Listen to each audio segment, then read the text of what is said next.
Serramenti Fratelli Botter, specialisti nella produzione e sostituzione di serramenti in legno e PVC. Un cordiale saluto dal meteo di Antenna 3. Sarà un sabato in compagnia delle instabilità, piogge localmente anche forti sulle nostre regioni. Vediamo il dettaglio. Sul Veneto nubi e piogge diffuse su tutto il territorio, spesso forti sui settori occidentali e su quelli centro-settentrionali in genere. Migliora durante la serata sulle pianure. Neve sopra i 1200 metri.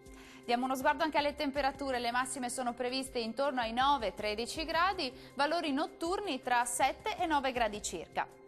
Andiamo a vedere ora che tempo farà sul territorio del Friuli Venezia Giulia. Molte nubi e piogge più intense sui settori centro-settentrionali in genere e anche forti su Udinese e Pordenonese. Piogge più deboli invece sul Triestino. Nevicate sui rilievi a 1200-1300 metri. Temperature massime intorno agli 11 e addirittura 17 gradi, minime invece intorno ai 9 gradi circa.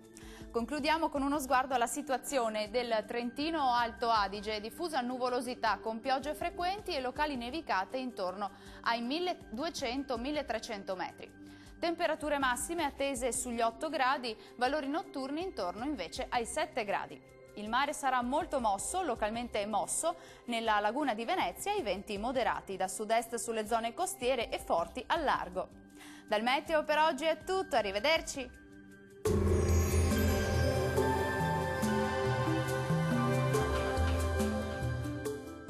Serramenti Fratelli Botter, specialisti nella produzione e sostituzione di serramenti in legno e PVC.